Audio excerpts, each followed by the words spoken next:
Thank you. So, jumping into universal TypeScript, I want to first give a little bit of background about myself and the work that I do. So, I have been working at a small software company, consultancy called Atomic Object for about 2.5 years now.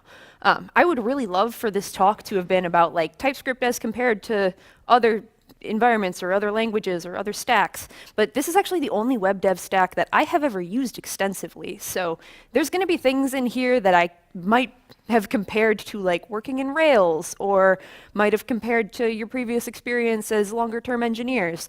And if those things come up, great, please come and tell me about them. But I might gloss over them, and that is why. So there's a little bit of background for you. So at Atomic, what we do is we build custom software for anybody that comes through the door. Sometimes that means web applications, sometimes it means mobile, sometimes it means desktop applications, sometimes it's embedded, but frequently web applications are the bread and butter of what we do. So I've actually been working on a full stack web application for some time now. And there are a set of problems that most of our full stack projects tend to encounter. So we tend to have problems getting the front end and the back end to communicate with each other. You've got two distinct systems and you need them to communicate, you need them to stay in sync, you need them to preserve a relationship so that your API is not sending data that your front end doesn't need and your front end's not requesting data that your back end doesn't have. So that kind of pain. Oftentimes we're integrating with external systems, so you've got outside data coming from somewhere and you don't know anything about it, you don't know anything about the shape of it, you can't make any guarantees about it. How do we deal with that problem? And then just plain keeping a huge polyglot stack running reliably. Frequently full stack projects are polyglot stacks unless you're using Node. And in those cases, it can be really difficult to get two languages to agree on representation of data, to ramp new people into the code base, to see that that stuff continues to run and is stable and doesn't fall apart.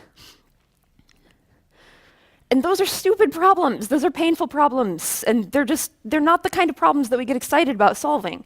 The problems that most computer scientists that I know get excited about solving are like interesting domain problems or interesting user experience problems. So problems that have something to do with the content of your work, that have something to do with what your customer needs or the problem space, the interesting stuff, the hard problems. Those are the problems that we would love to spend our energy dealing with. But unfortunately, we spend a lot of time wasting our energy on the really boring problems, like keeping that big system up and running and getting two languages to communicate with each other and ramping new people into multiple languages. So we waste a lot of energy on the really boring problems instead of the really interesting problems. We do make some efforts, in most cases, to protect ourselves from boring problems. We write tests, lots of them, hopefully. Hopefully we do, right? Everybody, we're nodding, yeah? Good. Hopefully we're writing lots of tests, because if you're building a big system like this, you need integration tests to confirm that your front end and back end are communicating safely, and you need unit tests to confirm that everything behaves the way that you expect it to, and you need colossal acceptance test suites that take 2, 3, 10 hours to run. There's a lot of suffering there. But the trouble with those tests is that we are human beings, and human beings are really bad at a lot of things. One of the things that we are really bad at is enumerating all of the possible situations that could come out of a code base, or all of the possible inputs, or all of the edge cases, and so on and so forth. We have a really bad time enumerating that sort of thing, because we're puny human beings, and we're not built to come up with every possible scenario. We're not built to do that sort of thing. So consider like edge cases. How many times have you missed an edge case in your testing? And it's just not there, it's not covered, and you've got a potential flaw in your system.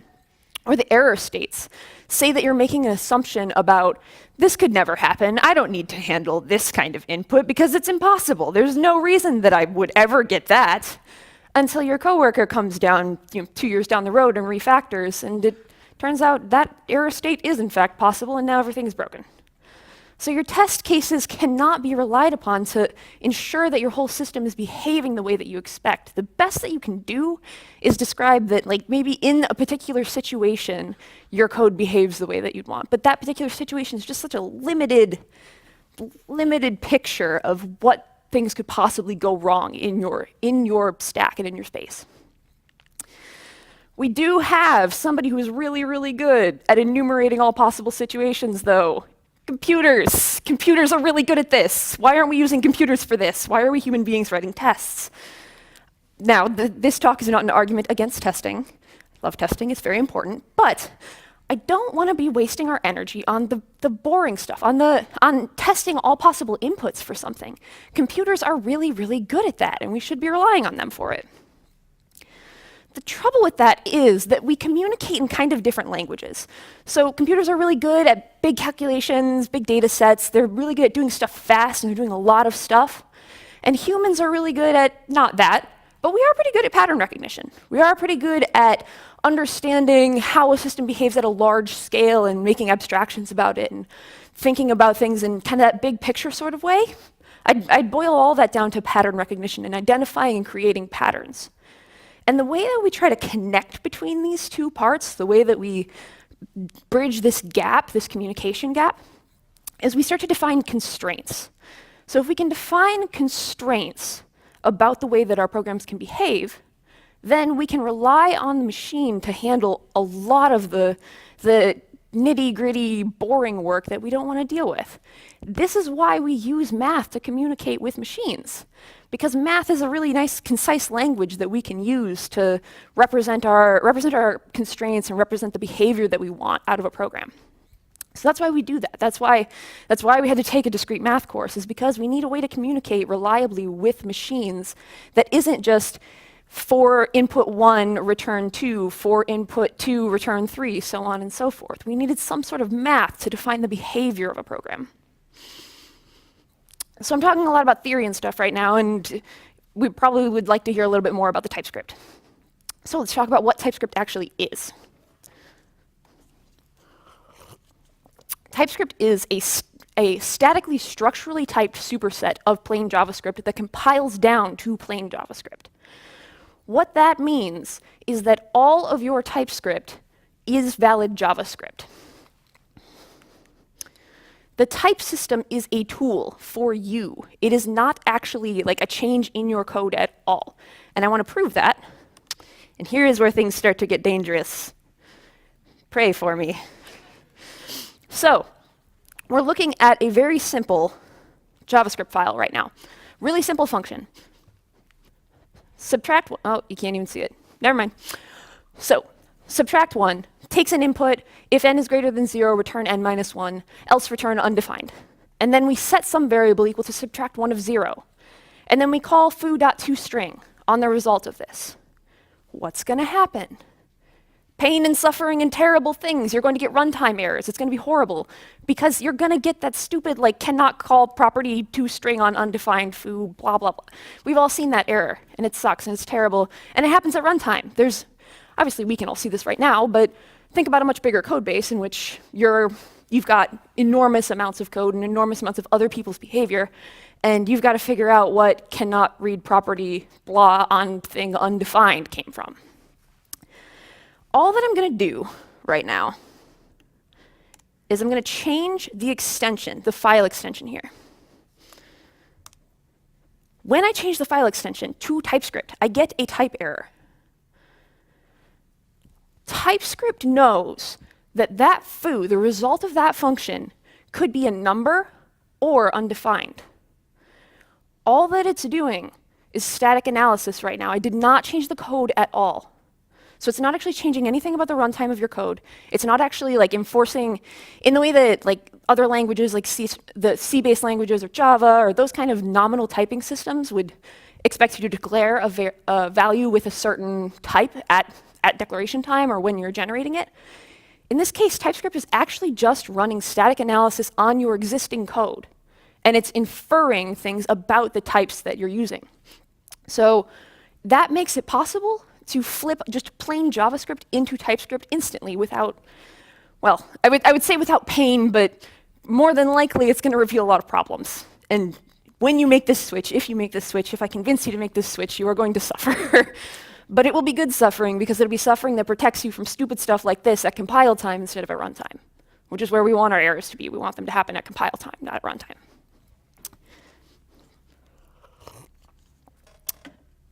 So, to dig into this a little bit deeper and to kind of get a better understanding of what TypeScript type system does, let's dive into just a little bit more examples. So let's look at some TypeScript. And this is all actually TypeScript code, but it's going to look a lot like JavaScript for a while. So to start, we have just a string. Set some variable equal to some string. TypeScript can make an inference here that this is a string type. Hooray, woo, yay. If we're JavaScript developers, this is actually probably pretty exciting because we didn't have this before. But if you've worked in other languages, like, hooray, we have primitive types. We have Booleans, we have numbers, we have arrays, blah, blah, yeah, so on and so forth. The interesting thing, the thing that starts to get more interesting here, is that TypeScript can extend that inference. So instead of just those single, like really simple toy examples, those one-liners, we can declare two numbers. So x is a number, y is a number. TypeScript understands that the plus operator between two numbers returns a number. So now we can start getting types out of calculations. As we make calculations, as we work through our code, TypeScript static analysis can make inferences about the types that are coming out of our code, about the types that we're generating. We can do this for objects as well. So in addition to those primitive types, we've also got these structural types. So we can describe the shape of an object that has a name that's a string and a cost with the dollars and cents that are numbers. So we're starting to see slightly more complex types. And in other TypeScript talks, you've probably seen like, oh, cool, I can call into the name on this object, and I can't call into property foo because it doesn't exist, and that's great. And that is great. It's great because working with JavaScript historically, like it was never meant to be used for what it's being used for today. And historically, it can be pretty uncomfortable and painful. There's not a whole lot of guardrails. So these guardrails are nice, but it can do a lot more than this. Instead of just making inferences about primitive types or object types and the shape of things, we can actually start to make more complex inferences. You noticed that before I used let above. I'm actually going to flip to using const for most of the rest of my examples because I'm going to describe a constant value. And if I describe a constant value, what TypeScript is telling us here is that the type of banana is not a string. It is actually the literal string banana. That's interesting. And this works for the other primitives. So if I set something to the literal Boolean value true, then the type of that thing will be literally true. So on and so forth, literally 4, literally 5. And that's cool, but we can keep going. The TypeScript type system is actually really, really sophisticated. So if I have a ternary, just a ternary checking some value, that's going to return one string or another, so just a conditional that's going to return one thing or another. We actually have a concept of oring together things, so we can describe that this value is going to be either the literal string yes or the literal string no. Reading this, we can of course infer what the value is actually going to be. TypeScript can't do that because we would need to actually run your code to be able to make inferences like that. But it can say that out of all the possible things that this code could do, it's only going to generate one of two values. So we've got literal types, we've got object types, so we're starting to see kind of this more complex building of objects. So let's take a look at like what comes out of a function. If we have a function that takes some input and returns the string positive, the string negative, or the string 0, the return type of that function, and what we're looking at here is classify takes an x and returns the string positive or negative or 0. So when I call that function on something and set the result equal to the result of classify, I know that that value is positive or negative or 0. Similarly, we can mix and match, so we can build up really complex types. I've defined a kind of weird definition of classify here, where instead of returning positive, negative, and 0, I'll return positive, negative, and then undefined in some cases. We saw this previously in the other example, where there was a value that was string or undefined. Now, f is positive or negative or undefined. So we've got these logical operators. We can start to build more complex types. Now, all of this said, all that I'm doing here, this looks like JavaScript. Nothing unfamiliar here. We're not actually writing anything to support TypeScript right now. But TypeScript gets really powerful when you can actually speak to it. I'm going to close that. So when you can actually communicate with TypeScript. Can you folks see in the back? Like, can I get like, yeah, okay, awesome. So we can actually communicate with TypeScript here. We can actually tell TypeScript what I mean for these values to be. So not just make an inference about what they are, but I'm going to say, I want this to be a string. I want the variable hello to be a string, and I want to set it to a string. And if I claim that a variable is going to be a string and I don't set it to a string, type errors. Awesome. So we're describing these constraints on our code in TypeScript's terms, and the TypeScript compiler can actually check that and confirm that you're only writing code that generates the types you say you're going to generate. Similarly, I mentioned earlier that I was going to switch to const for most of this time. We can also, this is handy if you do use mutations. We can say that a value is going to be a certain literal, and then any code that sets that value to equal to something other than that literal is going to give us type errors. These errors are desired and expected because we asked TypeScript, hey, protect me from hurting myself in this way. Protect me from doing something stupid. Protect me from setting a value where I didn't mean to, or returning some type that I didn't expect. So TypeScript is there to kind of catch you so that you don't have to think about that kind of stuff. Similarly, previously when we saw that classify example, I didn't define the types of the arguments. So if we, for example, took in a string, we'd be checking if like a string was greater than or less than 0, and that starts to get a little bit fuzzy. So I think actually TypeScript is a lot more powerful if we type out our arguments as well. So if we type out our arguments and say that this function takes a number and a number and returns the sum of them, then TypeScript can infer that the return type of sum is always going to be a number. That's really nice. And we can continue to do this kind of type annotation for objects as well. So I can describe the shape of the object that I mean to generate. So if I intend to describe an object that has a name with a cost that has dollars and cents, then what I can do is say, I'm about to declare something. Here's what type I want it to be. Now I declare it, and there's no type errors here. And if I did something illegal, then I would get type errors. So that's handy. Now, writing all this out, this is kind of wordy. Looks a little bit gross.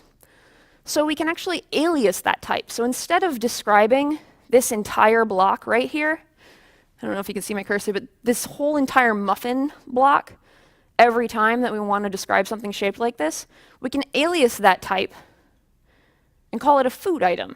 So a food item has a name with a cost in dollars and cents. And then we can use that type definition elsewhere in our function definitions. So I can say, this function should only take things that are a food item. Inside of that function, I know what the type of item is, and so I know that I can't call properties that don't exist. I know that I can safely call properties that do exist, so we're in good shape here. We can actually get a lot of help from our editor. And if I were to be typing this out right now, we'd actually be seeing, like, I get IntelliSense and I get auto-suggestion. When you use VS Code, I just learned this recently, if you use VS Code with just plain JavaScript, you actually can get IntelliSense now, and it is powered by the TypeScript engine, which I think is really neat. Like, your JavaScript IntelliSense is powered by TypeScript. You should probably just be writing TypeScript. That's the point of the talk. So, so I can pass in that muffin that I previously defined into price food item. But remember, we're not applying a type at runtime here. These types won't exist at runtime. All of this JavaScript will compile down to essentially just JavaScript that doesn't have these type annotations. That's all it is. It's going to be the exact same JavaScript, which means that I don't need to say that this apple is a food item. I don't need to annotate it. But I can pass it into price food item because TypeScript recognizes that this block of code here generated an object that was structurally compatible with the input for price food item. So we've got this really nice kind of far-reaching inference where TypeScript can understand what you're doing and whether it's legal, whether you said it was legal. So if you've worked in other statically typed languages, you've probably encountered some degree of pain where the type system seemed to be getting in your way, or where you wanted something to be one type and it wasn't that type and you had to make a conversion and it was terrible. TypeScript is really, really lightweight, So it's not actually forcing you to do anything you don't want to do.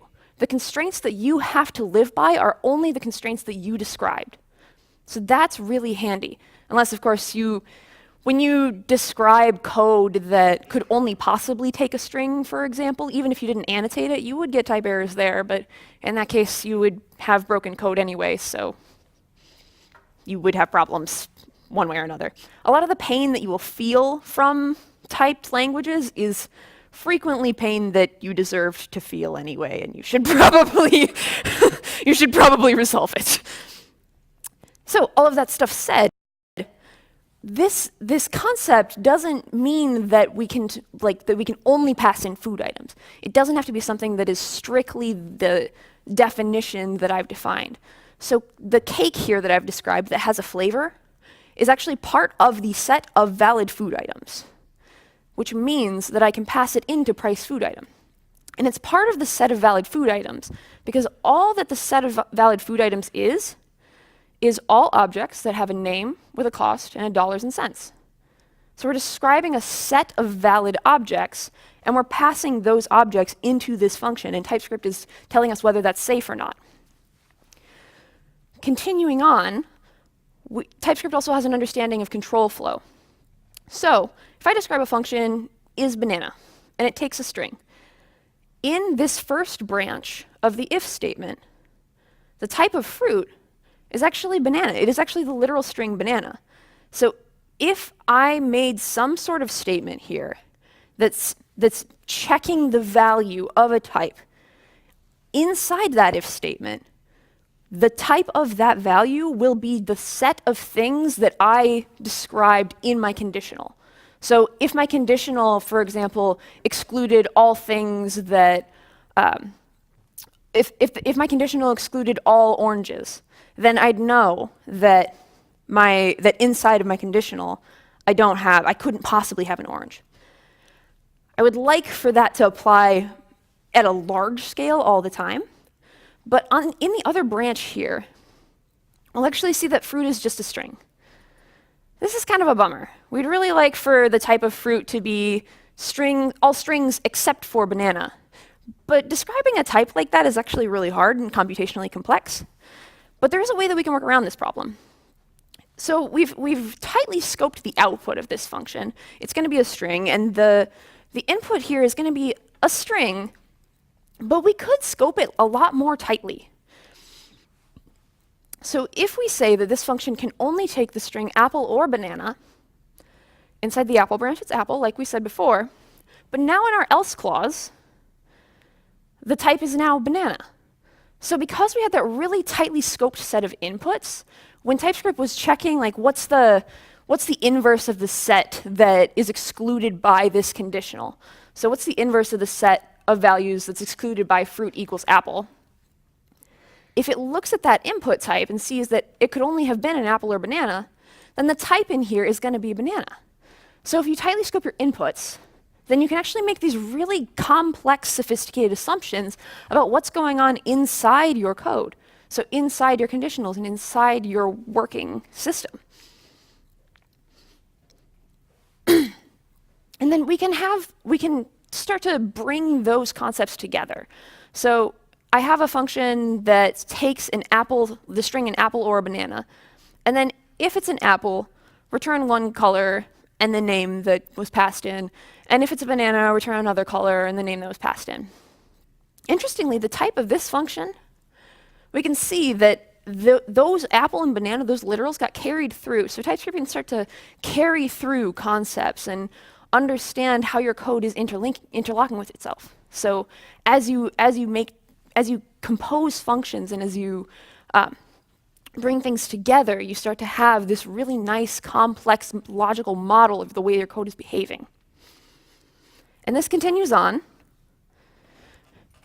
into some really, really interesting stuff. So you can start to build up much more complex types. So let me describe a type T. And it's going to have a field kind that is T, and a style that is the string green, the string black, or the string herbal, and a name that's a string. And then let me describe a type coffee that has a kind that's a coffee, and then a roast that's a dark, medium, or light, and a name that's a string. So we're using those logical operators again, we're using literals, we're using object types, we're starting to kind of bring all this stuff together. And now let me define a hot drink type. And these concepts continue to apply. So anywhere that you can use a logical operator, like if you can use a logical operator between literals, then you can use a logical operator between types. So I want to describe a type hot drink that is a tea or a coffee. So the set of all valid hot drinks is the set of all things that have a kind, a style, that's one of those three values, and a name, unioned with the set of all things that have a kind, a roast, and a name. So we have this nice complex set of things, set of valid values for this type. And now what I can do is I can describe a function drink that takes something in that really limited, tightly constrained set, and I can start to make assumptions about it. So if I have a drink, if I check if the drink.kind is coffee, in the first branch of this ternary, I know that drink is of the coffee type, which means that I can pass it into a function that only takes a coffee. And similarly, in the second branch of the ternary, I know that drink is a tea. So I can pass it into the function drink tea, which, as defined below, only takes a tea. So we've got two functions here, drink coffee and drink tea. And inside of drink coffee, we can switch on the roast. We don't have to check whether that drink has a roast. Note that out here, inside of our drink function, if we say drink dot, there's no roast there. There's no style either, because TypeScript doesn't know what kind of hot drink it is. TypeScript, you haven't proven anything yet. So the only properties that you can reference are kind and name, because those are the only properties that are common between these two states.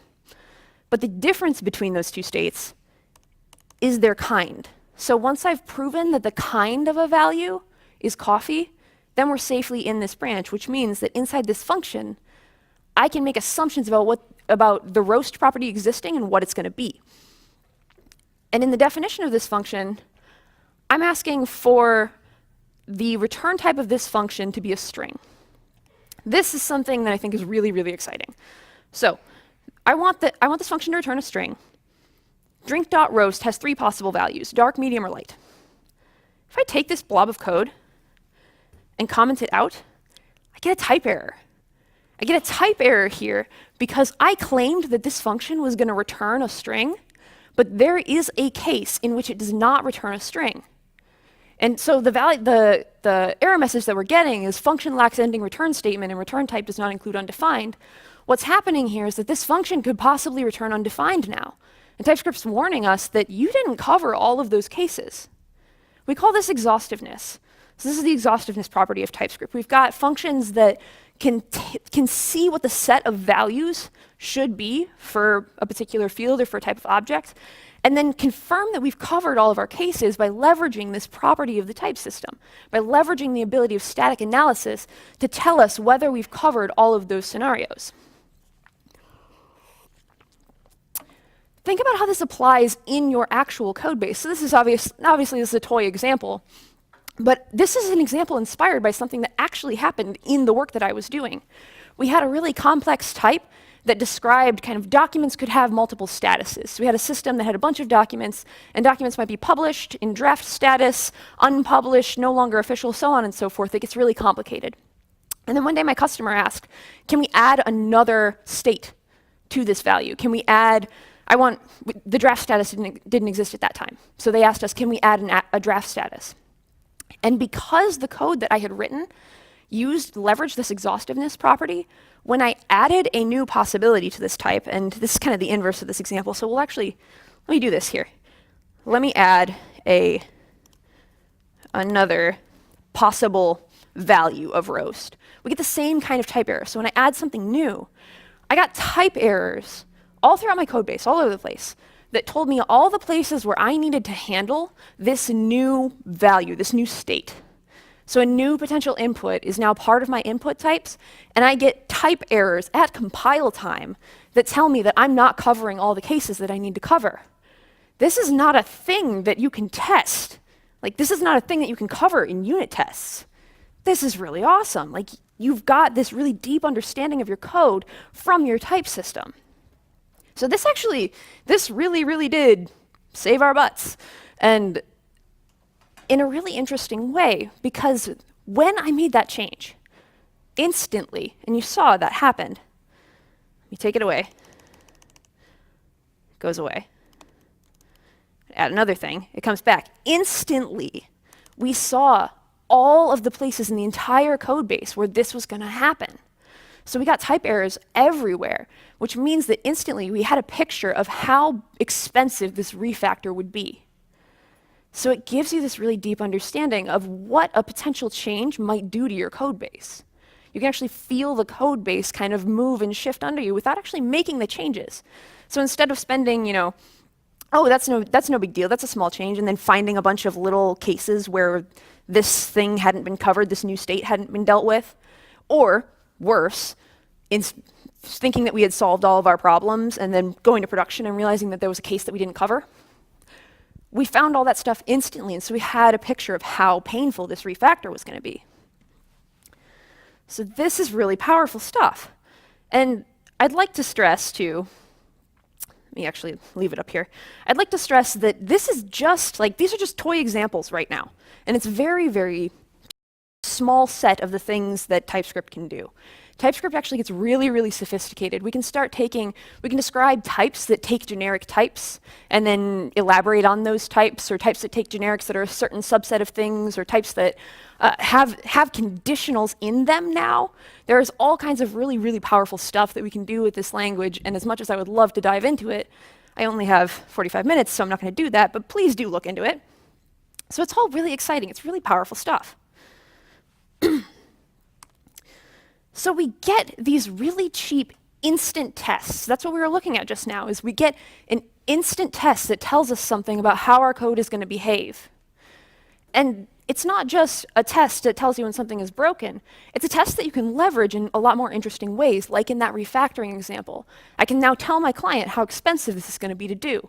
Or as I make changes, I can test out possibilities. Maybe I want to start the refactor from here, or maybe I want to start the refactor from there. And I can play with my types and start getting it's almost like sticking your hands in the system and understanding what's going on. So it's really useful in more than just that testing space, in more than just that excluding properties that don't exist space. It can actually be part of your development process. There are some things that we can't test. So TypeScript is really powerful, but there were some limitations that we saw.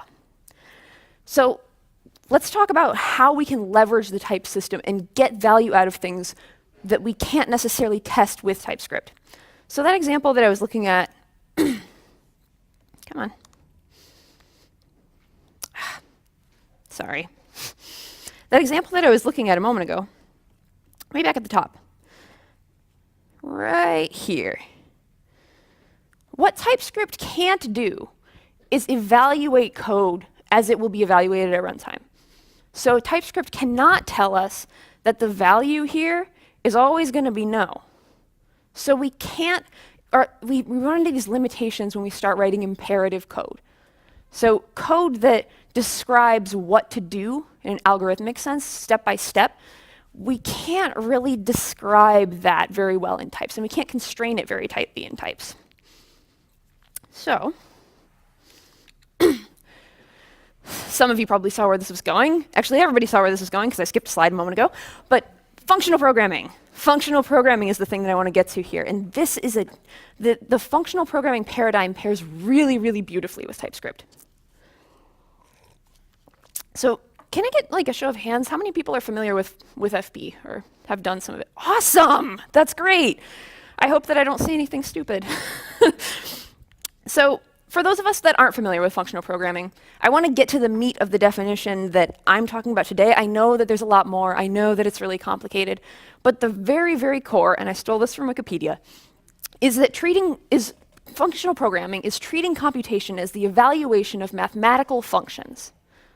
So the evaluation of functions instead of steps in an algorithm.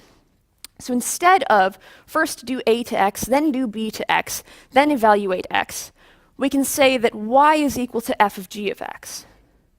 It's shorter to read, but maybe a little bit harder to read. So functional programming is not built for quick understandability or rather quick ramp in, but it does really precisely describe what's actually going to come out of your program, not necessarily what it's going to do.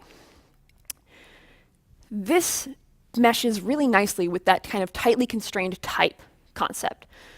So let's say in an example world where we're working for a coffee shop and we want to have an order taker that takes verbal orders from customers and turns them into barista instructions. So if we describe a function g of x that maps from verbal orders to drinks, and then we describe an f of x that maps from drinks to barista instructions, and we know that we map from verbal orders to drinks and drinks to barista instructions, then we can safely compose f of g of x, and we can statically prove that our order taker works. So previously, we were seeing, in the TypeScript, we were seeing that we can check the return type of a function.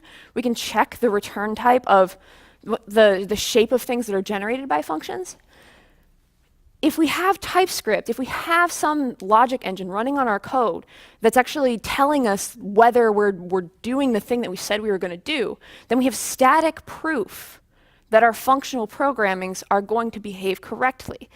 Now, the term valid or correct is actually really fuzzy. So I'm using this, but the set of all valid drinks and the set of all valid orders and so on and so forth, it starts to get really tricky and fuzzy, because how do you really tightly describe that? This is where the hard part comes in. We're describing types that exist in our domain. So we're describing increasingly complex, tightly constrained types. And this is the tricky part about working in TypeScript. And I'll come back to this shortly. But this is the hard thing, is trying to figure out, how am I going to describe a type that makes invalid states unrepresentable, that makes it impossible for me to describe an order that a barista can't take. And this is your job now. This is the hard part for you, is to start figuring out, can I structure my order such that there is no way to describe an order that's invalid? There is no way to describe an invalid drink, for example. This is an engineering problem, and it's a really interesting one, but it's also not what this talk is about. So I want to take a look at how this actually plays out in practice. Let's take a look at how this behaves on the front end and what this does.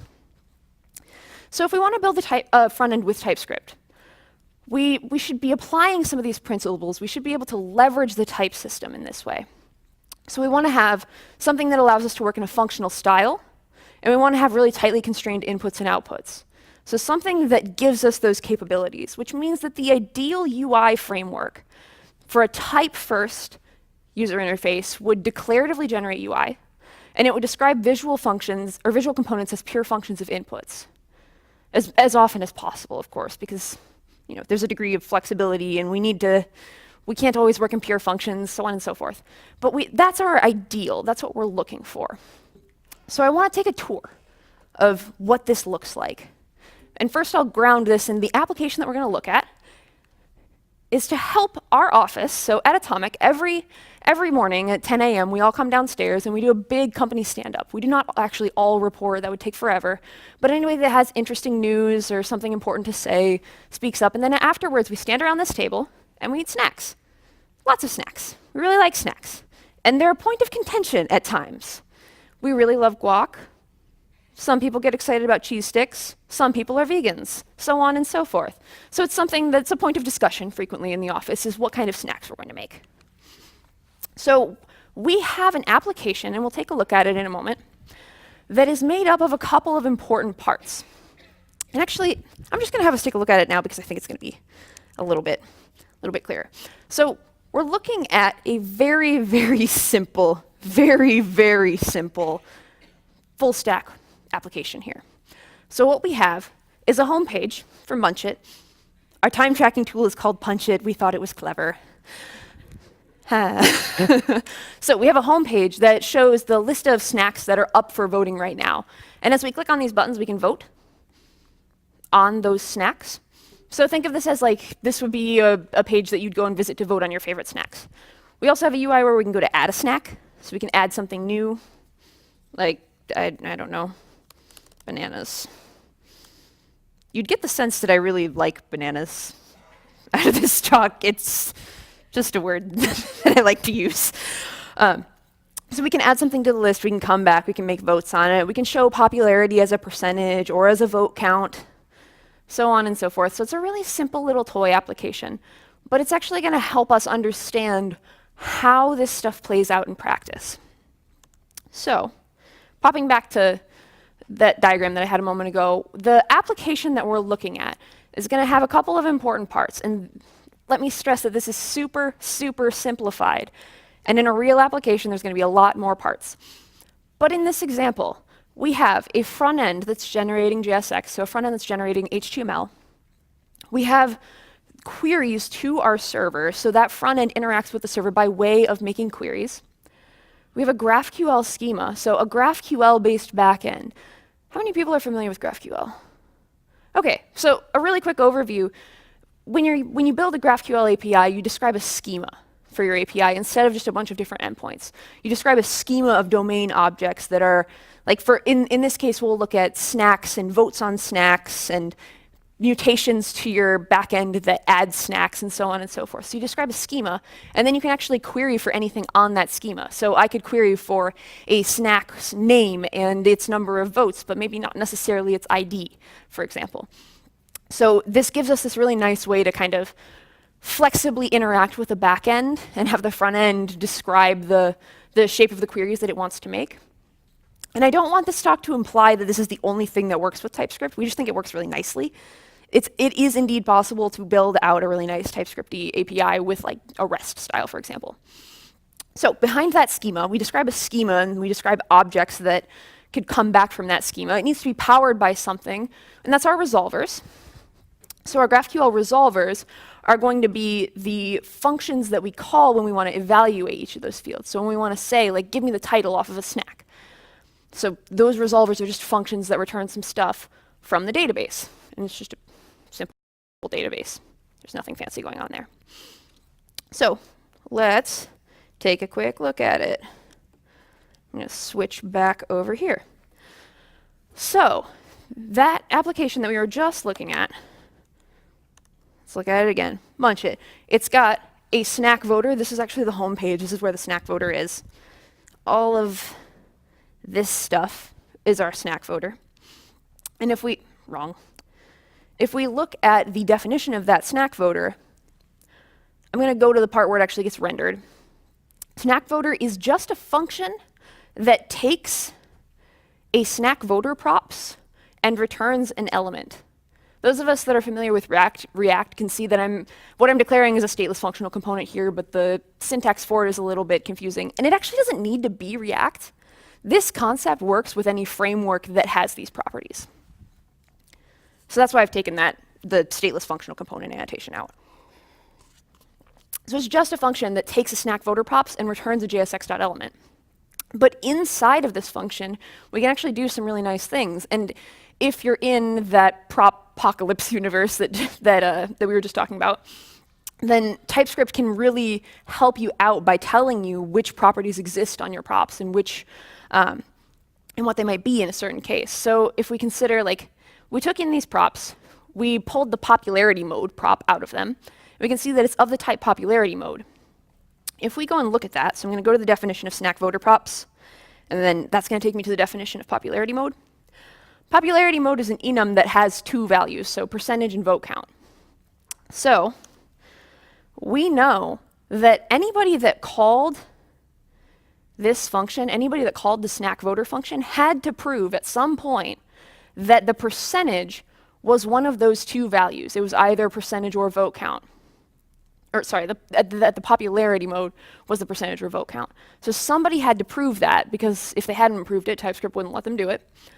Which means that in here, when we do this calc popularity, we can actually switch on the type, or rather use a ternary on the type of popularity mode that assumes that it's only one of two values, that it's only percentage or vote count, without doing any extra checks here to say, like, and if it's something else, then panic.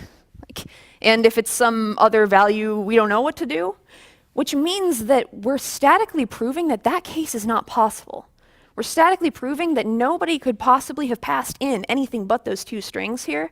So you don't have those error cases that I was talking about before, where your coworker comes in and refactors something that that produces a state that you thought was impossible, because TypeScript is not going to let them do that. So we can make these really nice, clean assumptions without having to write a bunch of extra boilerplate, which is really nice.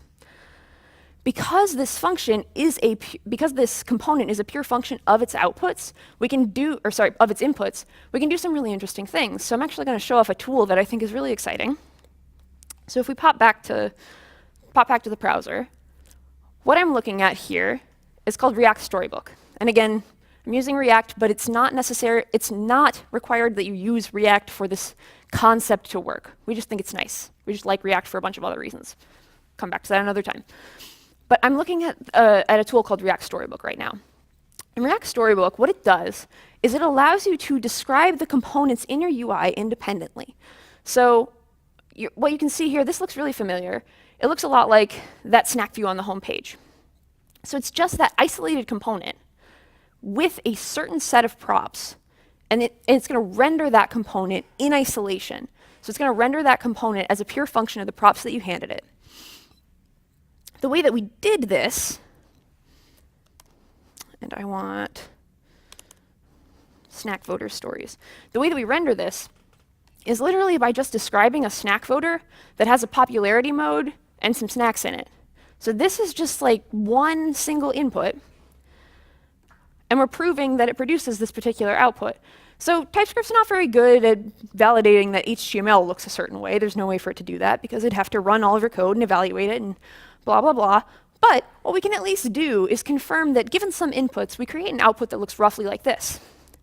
This is actually a test. So if I go to this specific component that we were just looking at, so it's got guacamole and a cheese platter on it. Inside this file, inside of our snapshots, we've got a snapshot of the markup that component produced. This snapshot is really, really handy, because what we can do is we can create automated unit tests that confirm that our code, our snack voter, always produces this HTML given these inputs. So we can create a test that proves that given one input, it produces some output that looks the way that we expected it to. So we can build these really light, cheap tests for our UI visually, by looking at them visually instead of by checking for a bunch of CSS classes. And then we can confirm that our markup, that all of the markup looks right later. And if I made a change to the snack voter that messed with this, then we'd know, because this test would start to fail.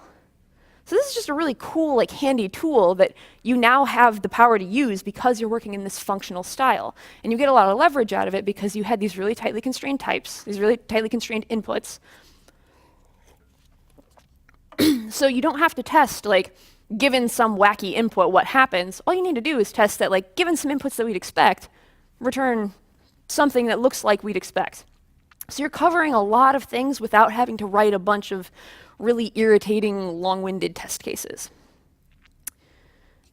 So all of that stuff said, we've looked a little bit at the front end. And what I'd like to do is get a better feel for how we interact with that front end. So we described domain types earlier. And this is the part where I told Jen right before this that her head's going to explode during this part, because it's going to sound like I'm contradicting her. I promise I'm not. I'll get to it in a minute. So if we use domain types as inputs to our UI, if we take those tightly constrained types that describe only valid domain types and pass them into our UI, what happens? We get a mathematically validated representation of the domain. So we get this mathematical validation that we only produce UI that correctly represents the domain. Yelling. That's really cool. That's really, really awesome. You now have design constraints embedded in your source code. You have design represented in math, and it's really hard to write code that generates stuff that you can't render without errors. So it's really hard to make code that breaks. This is awesome. You've got this constraint embedded in your code.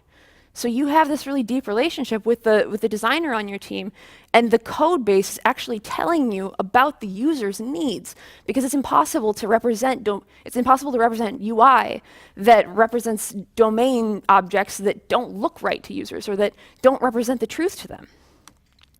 Now, all said, flexible components, we talked about not using business logic in your components. I'm not saying literally take those types, literally take those domain types and pass them into your UI, because then you get really inflexible components. What I am saying is that I want you to take advantage of the relationship. Whoop. It's the wrong thing. I want you to take advantage of the relationship between these different parts of the systems, those kind of interlocking pieces in the chain, and leverage them to prove that one output becomes the input to another function, and the output of that function becomes the input to another function. So you're chaining things together, so you can describe components that components that are really generic, but you can describe a chain of events that translate domain objects into the inputs for those components. And I'm really short on time. In fact, I'm already over time. So I'll keep it really brief here. Or I guess since we technically go to 4:30. So we've taken a look at the front end, and we've taken kind of this understanding of passing types around into the front end. Let's take a look at the back end. So I'm going to go back to the code, and I'm going to take us to our GraphQL schema. Our GraphQL schema describes a type snack that has some set of properties. It describes a vote. It describes queries, so we can request all snacks, and that'll return a snack. And it describes the action of adding a snack and voting for a snack. So really simple API, but we've got this kind of understanding of what's going on in the domain here. And this is going to be our source of truth for now. I would not suggest using a GraphQL API as your single source of truth all the time, but for simplification's sake, I'm using it here. So when I make a change here, we are automatically generating TypeScript types from this schema. So let me pull up the schema types. Every time that we compile, we automatically generate TypeScript types that describe objects from that schema. So if we pulled back a snack, it has an ID and a name and a vote count, so on and so forth. And when I make this change that I just made here, those types will regenerate, because I've got something running in the background that regenerates them. And we see the new field flavor added to this type. What's really cool about this is that we have an error now. We have an error, and what it says is that add snack mutation args is not assignable to some type here. The reason that we got this error is because, you remember I talked about resolvers earlier. In mutation, in the mutation resolvers, so when we say add a snack, in the function that actually does that snack adding, we're assuming that the args to this call to the database are going to include all of the things that are included in a legal snack, which means that I now have a type error because this type is based on the type that came out of the schema. So I now have a type error that's telling me, hey, when you call this mutation, you need to pass in a flavor too, or you're not going to be able to add a valid snack to the database. So we can work around that by coming back into the schema and flipping from an add snack that takes just a name to an add snack that takes a name and a flavor. So I can fix that problem, and we'll rebuild. And now we'll get another error. This is actually not a type error, but it is helpful. What this error here says is add snack argument flavor of type flavor is required but not provided. So there is a query that our front end is making that doesn't include that new argument that we just added. So let me, wrong. Also wrong. Let me go and add it real quick. So in the add snack, let me go change my mutation real quick. Whoop. If I change this mutation here to take that flavor, this is where the really cool thing happens. So I'm going to rebuild so that I can get fresh errors here so we get a nice clean printout. When I make this change, here is the really exciting part. This error that I just got is in our JSX, in our TSX. So it's in the place where we actually generate UI. And what it says is that the UI that we created could not possibly be producing a snack that has a name and a flavor, because the return type of that component, the thing that that component generates, doesn't have a flavor. What we are looking at right now is a compile time system test. Compile time system test. We have a compile time test that confirms that our front end is only going to produce things that the back end can understand, and vice versa. So we have compile time validation that we're not writing broken stuff. So your types are the bones of your system here. Your types are the things that you move around to make changes to your code, instead of like getting your hands in the UI and making changes to things at a visual level and waiting for those problems to reverberate through the whole code base. You're just moving the bones of your system, and you can see how it affects everything instantly, and you can feel what's going on in your code base. Like I said, that doesn't mean there's no work involved. You still have hard stuff to do. You still have to define those really tightly constrained types. You still have to write code that leverages all of these properties. But that's the interesting stuff. You're saving your energy for the hard problems. Thank you.